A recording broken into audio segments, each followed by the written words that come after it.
Listo, regresamos para continuar con la sesión.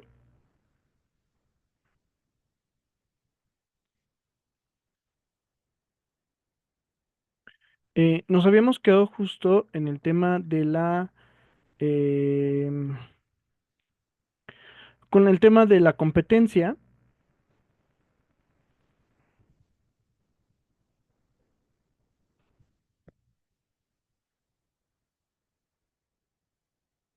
y también establecíamos el tema de la materia y el tema del fuero. Eh, con el tema del fuero, aquí estamos haciendo mención. Si es fuero local o si es fuero federal. Em, Ustedes podrían decir, a ver, maestro, ¿cómo puedo identificar esto? La misma ley lo va a decir. Y en algunos casos, pues es ahí también donde ustedes tienen que determinarlo, ¿no? Por ejemplo, en materia mercantil, a pesar de que el Código de Comercio es un tema federal, pues va a entrar pues en materia local, ¿no? Salvo en algunos casos, o que las partes lo hayan determinado. Este, ¿Qué podemos encontrarnos también? El tema de que, ay, oye, pero es que, ¿cómo sé si es materia federal o es materia local? Todo depende de qué tipo de acciones y de qué tipo de acciones están, presentando y ante quién lo están presentando. Por ejemplo, en el caso de un juicio en el cual estén actuando el Estado como un particular, ¿qué fuero creen que tendría que ser? Si lo pensamos, pues podría ser un contrato de compraventa, ¿no? Y dijimos, ah, bueno, yo establecí un contrato de compraventa y la Secretaría de Hacienda y Crédito Público, pues me tiene que pagar lo de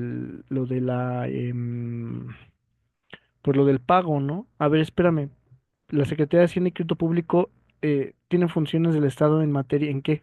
No, pues federal, ah, entonces es federal.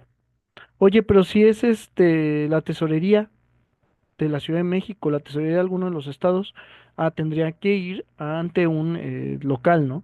Entonces, al final del día, sí es muy importante el que ustedes sepan ante qué cosa o ante qué tipo de juicio están y qué fueron. Em, ya les decía, ¿no? Yo le digo en materia laboral y de pronto es como muy delgada la línea para saber si es fuero federal o si es fuero local. O sea, sí es muy importante el que presten atención, el que revisen, el que busquen jurisprudencia. Ya de nueva cuenta volví a enseñarles cómo tienen que buscarla. ¿Para qué? Para que al final del día puedan ustedes sacarse de la duda de ante quién tienen que demandar y ante quién no.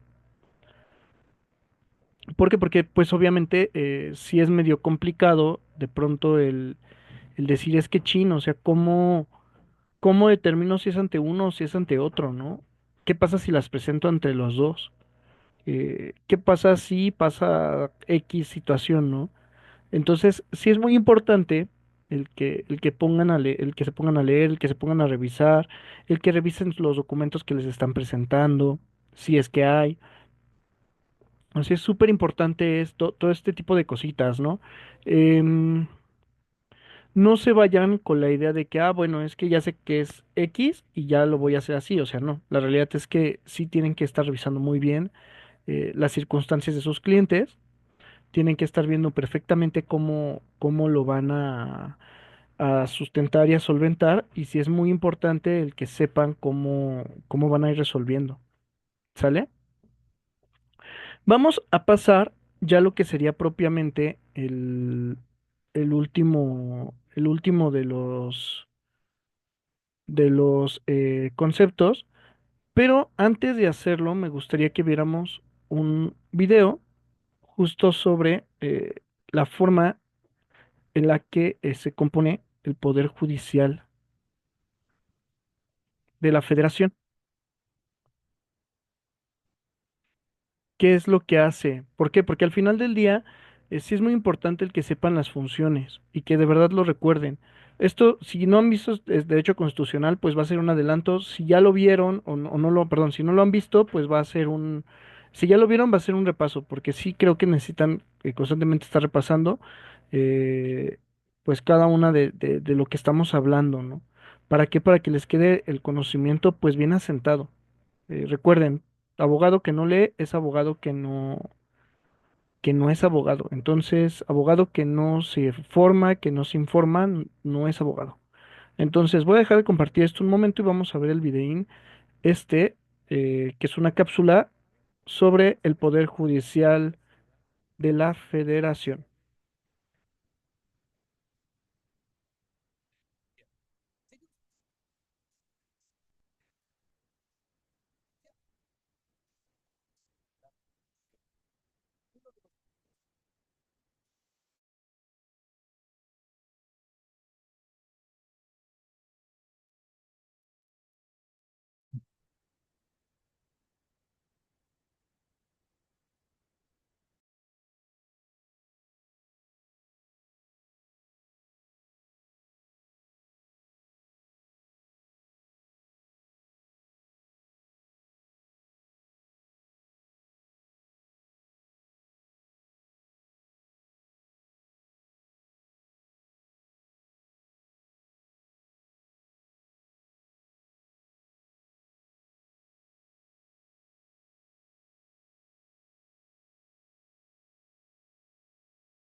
Como pudimos ver en el video, y creo que de manera como muy clara, el dueño del canal establece precisamente cómo estaba dividido en su momento el Poder Judicial de la Federación. Ya él mismo señalaba que es en el 2018, obviamente eran condiciones políticas, jurídicas y sociales diversas, y que al final del día, pues sí nos importa y nos permite el conocer cómo, pues cómo se van dando como la naturaleza de cada cambio político y social que se fue dando en nuestro país. Sí es muy importante el que tengamos conocimiento de cómo se conforma el Poder Judicial de la Federación. Sí les voy a encargar que justo revisen la Constitución. em, ¿Para qué? Para que al final del día vean, y ojo, el texto actual, porque pues nos podemos encontrar en muchísimo. Vamos a ver, y esto se los voy a mostrar también, creo que es importante en el quehacer jurídico del día a día.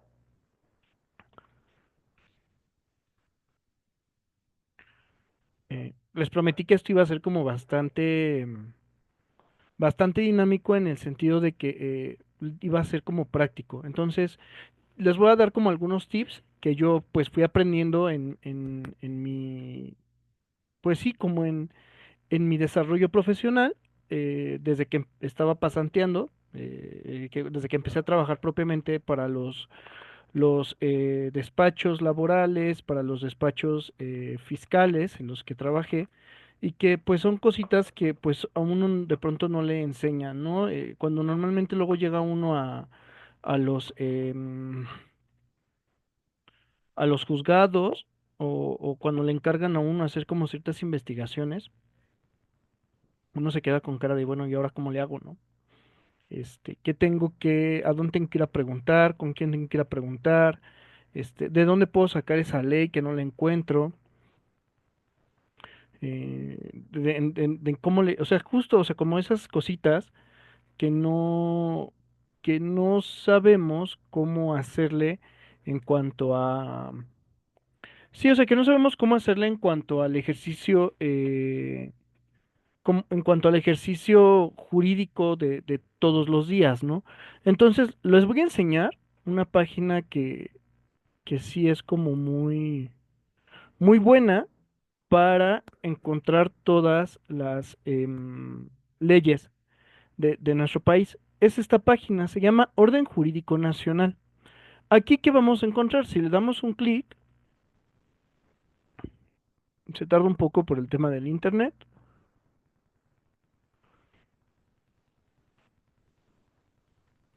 Si le damos un clic, aquí lo que vamos a encontrar son todas las legislaciones eh, federales y estatales del, de México.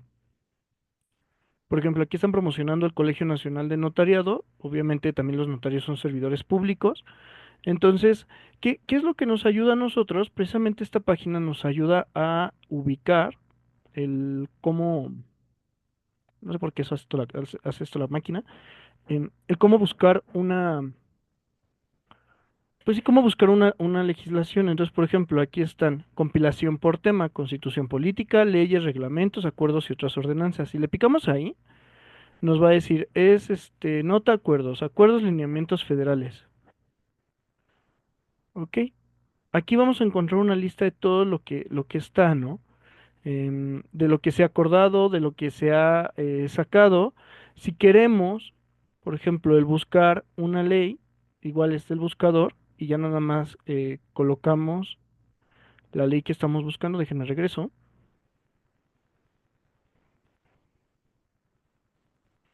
Aquí está.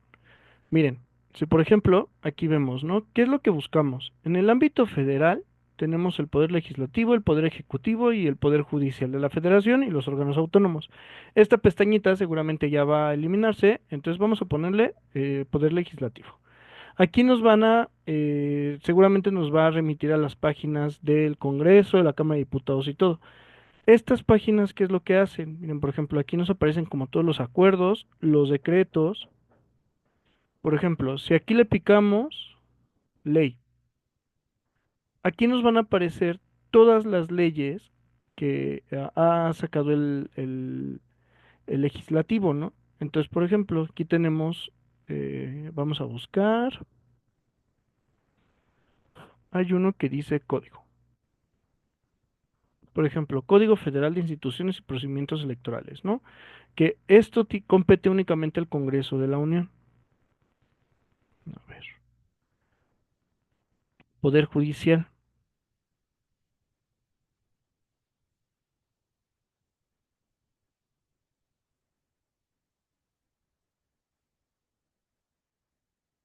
Déjenlo veo. Ha cambiado un poquito la página.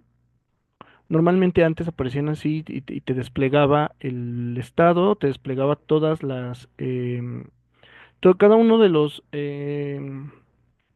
¿cómo se llama? Escudos de las entidades federativas y que los representaban. Y era pues bastante padre porque tú ahí ibas viendo cómo cómo están representados estos escudos, ¿no? Mira, no sé por qué seleccionó eso, pero no. Esta página les va a ayudar bastante. Es como una forma ya direccionada para encontrar las leyes. Porque normalmente cuando ustedes le pican en este, cuando ustedes normalmente le pican en Google o lo hacen a través del buscador, no nos permite encontrar de manera adecuada lo que estamos buscando, ¿no? Entonces, ¿qué es lo que aquí vemos? Por ejemplo, o sea, sí es muy importante el que sepamos cómo movernos en estas páginas de internet gubernamentales. ¿Por qué? Porque nos ayuda precisamente a comprender y a ver dónde podemos encontrarlo. Entonces, por ejemplo, aquí esta me nos mandó al Sistema de Información Legislativa. Es lo que pasa en el día del día al Congreso.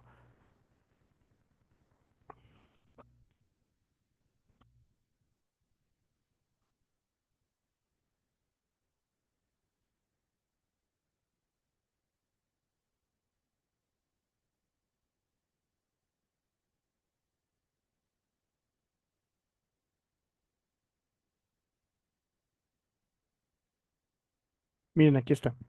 Si se fijan, aquí tenemos toda la lista de las leyes que, que tenemos en el país. Tenemos 306 leyes en materia federal. Y obviamente estas 306 leyes también tienen sus reglamentos que están aquí. Entonces, por ejemplo, ¿qué pasa si yo le pico? Aquí, miren, por ejemplo, es el Código Nacional de Procedimientos Familiares y Civiles. Aquí está. Aquí vemos cuándo se publicó, que es el 7 de junio del 2023. Fecha de última reforma, 4 de junio del 2024, o sea, el año. Aquí tenemos Código Nacional de Procedimientos Penales, 5 de marzo del 2014. Aquí a 2 años de que entrara en vigencia a todo su esplendor, la reforma en materia constitucional en cuestión penal, aquí está. El Código Civil Federal, si se fijan, aquí están las fechas que yo les decía en su momento, ¿no? En 1928 fue cuando entró propiamente publicado el Código Civil Federal y si no mal recuerdo, ese mismo día entró en vigor y aquí tenemos también el Código de Comercio. Podríamos decir que el Código de Comercio, si tienen curiosidad y le dan como toda una leída a esta lista de las 306 leyes, es la ley más antigua, incluso más antigua que nuestra Constitución. Entonces, si se fijan, aquí van a aparecer todas nuestras leyes y vamos a poder ver cómo se regula, ¿no? Por ejemplo, en este caso queremos el de la Constitución. Yo aquí ya la tengo abierta. Entonces, aquí nada más le picamos. Aquí se fijan es 5 de febrero, perdón, del 17. La última reforma fue el 2 de diciembre del 2024. Nuestra Constitución ha tenido muchísimos cambios y eso es negativo en el sentido de que nuestra Constitución tendría que ser una ordenanza jurídica que no tenga ninguna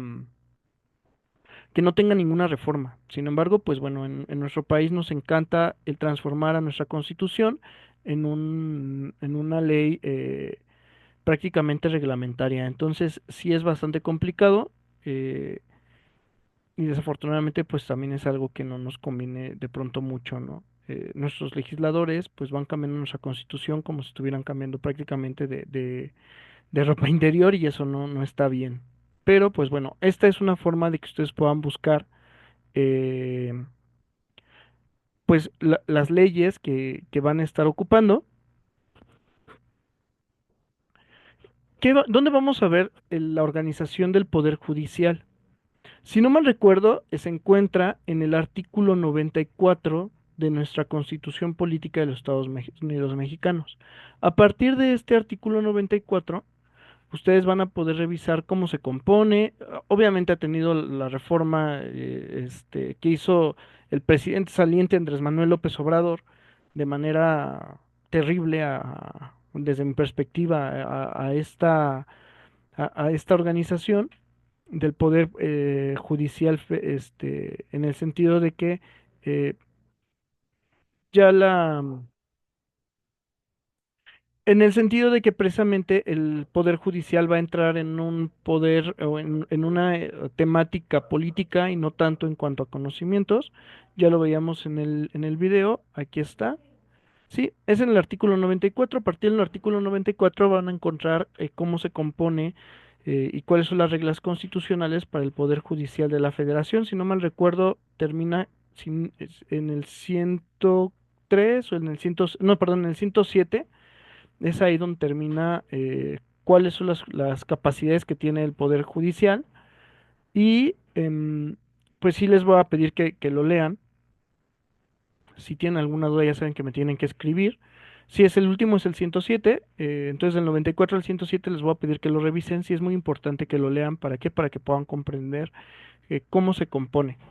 Ahora sí, vamos a hablar de lo que es el último concepto de esta triada estructural del derecho procesal y en este caso, la teoría general del proceso. Mm, Esta última es el proceso. Ah,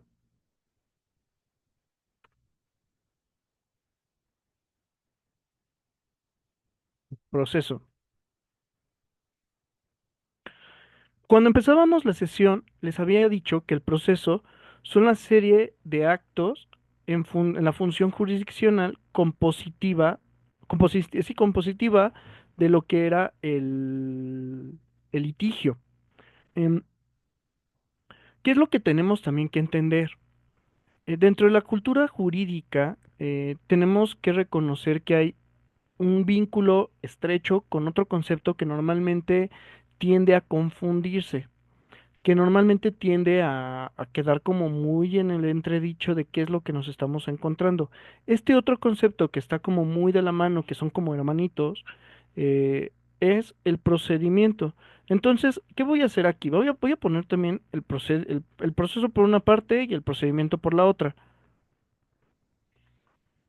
¿Qué es el proceso? Ya habíamos dicho que el proceso es la serie de actos o de casos en la función jurisdiccional compositiva del litigio. ¿Sale? Perdón, son pasos. Son la serie de pasos en la función jurisdiccional. ¿Qué tenemos que tener como súper, súper, súper en claro? Y ya se los decía, todo proceso tiene un paso. Todo proceso va a ir encaminado a resolver el conflicto. El procedimiento van a ser los actos. ¿Sale?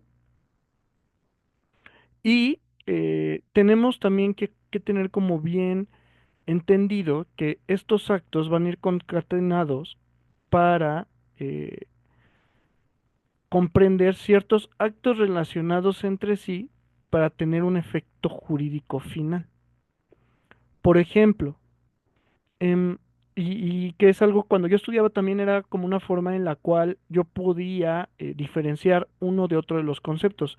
¿Qué tienen en común? Que los dos son actos, que los dos son actos concatenados que tienen un efecto jurídico. Pero ¿qué pasa con el proceso? En el proceso es para resolver el juicio. En el procedimiento es para que un acto tenga validez jurídica final. ¿Qué tenemos que hacer? Lo primero, el proceso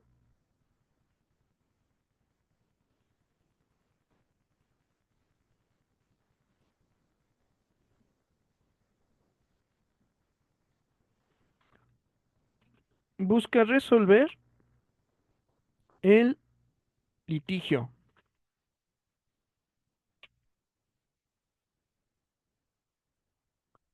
El procedimiento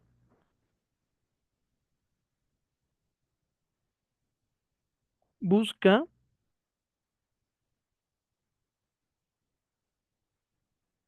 dar validez jurídica a un acto. ¿Sale? ¿Qué otra cosa más? Em, el proceso va a tener fases.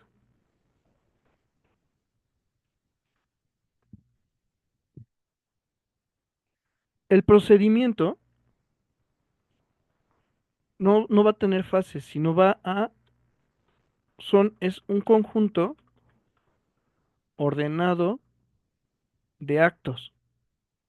Este conjunto ordenado de actos se podría también interpretar como una fase, sin embargo, no necesariamente lo tiene que hacer.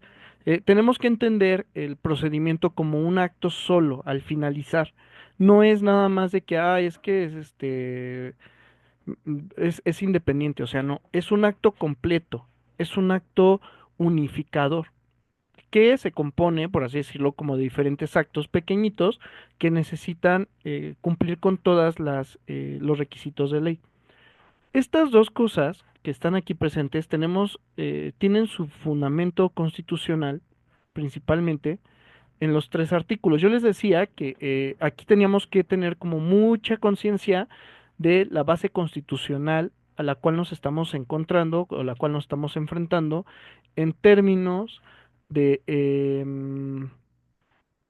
pues sí, en términos del proceso y del procedimiento. Aquí, ¿cuál va a ser el fundamento? Y esto, de verdad, se los digo y van a decir, el maestro es como muy fastidioso porque está como una y otra vez diciéndonos. Se lo tienen que aprender prácticamente. Todo proceso y todo procedimiento tiene un fundamento constitucional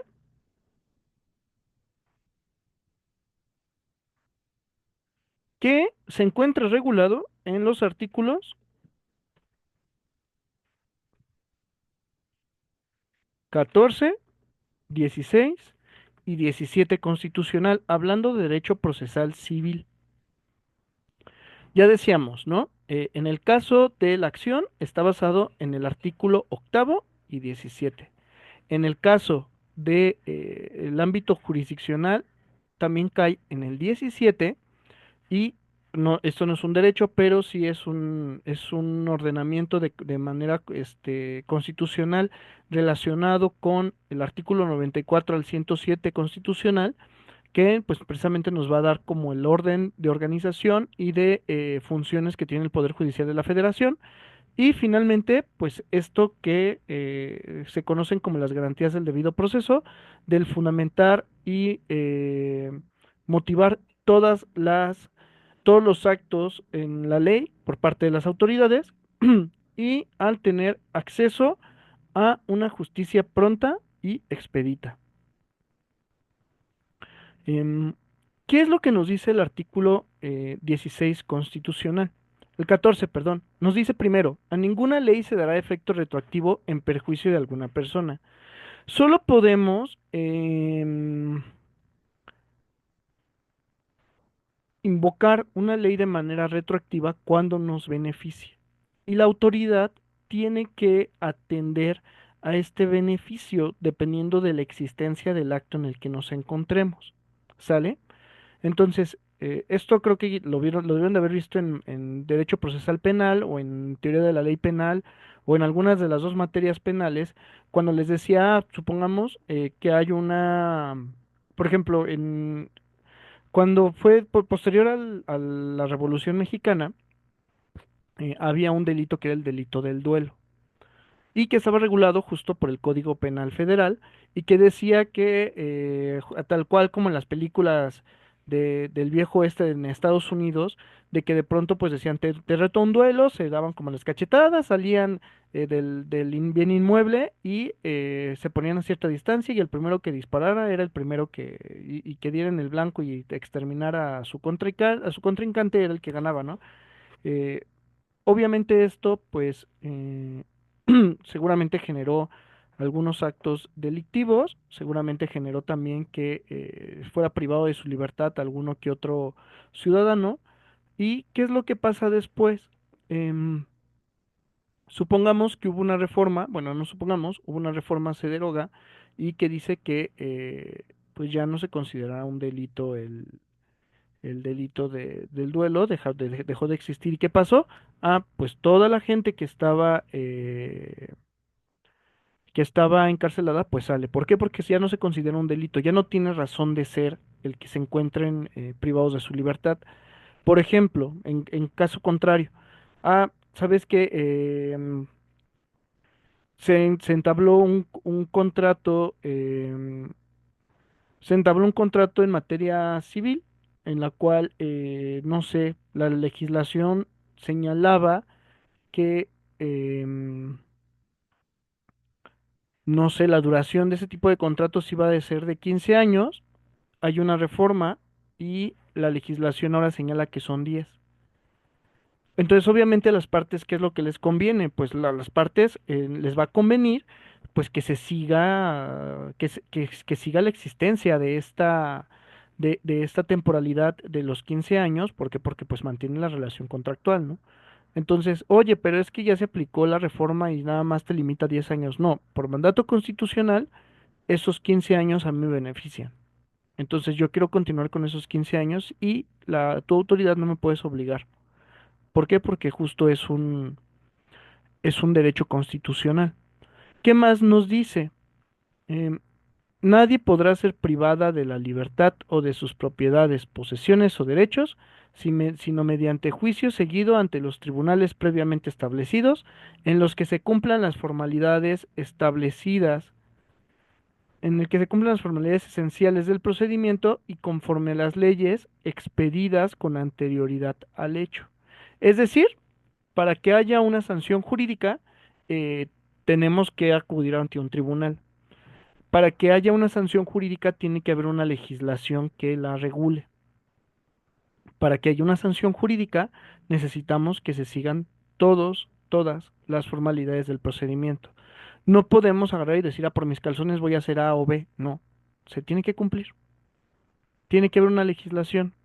La autoridad, en este caso, o más que la autoridad es, tiene que haber una emisión de un juicio. Tiene que iniciarse un juicio ¿para qué? Para que me puedan privar. Hay, hay un párrafo intermedio en el artículo 14 donde habla sobre la justicia penal, también habla sobre la justicia civil y que dice, los juicios del orden civil, la sentencia definitiva deberá ser conforme a la letra o a la interpretación jurídica de la ley, y a falta de ésta se fundará en los principios generales del derecho. ¿Esto qué hace referencia? Justo que lo que se resolvió en materia civil es lo que tiene que cumplirse. No hay no hay otra forma. Oye, pero no, tiene que cumplirse conforme lo que en este caso el juzgado o el tribunal han determinado y ese es el parámetro que tiene que cumplirse, no más, no menos. Prácticamente lo que está teniéndose es a la literalidad de la resolución.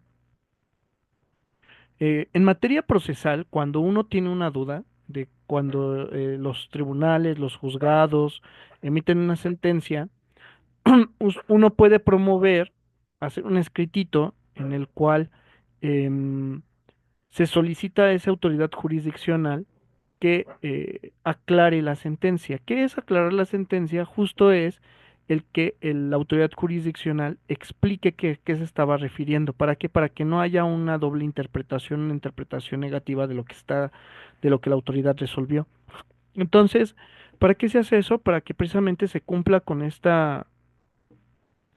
con este requisito establecido en la Constitución con respecto a las sentencias, en materia civil en específico. Eh, ¿Qué más nos vamos a encontrar? Con el artículo 16, ¿Qué nos dice este artículo 16? Número uno, nadie puede ser molestado en su persona, familia, domicilio, papeles o posesiones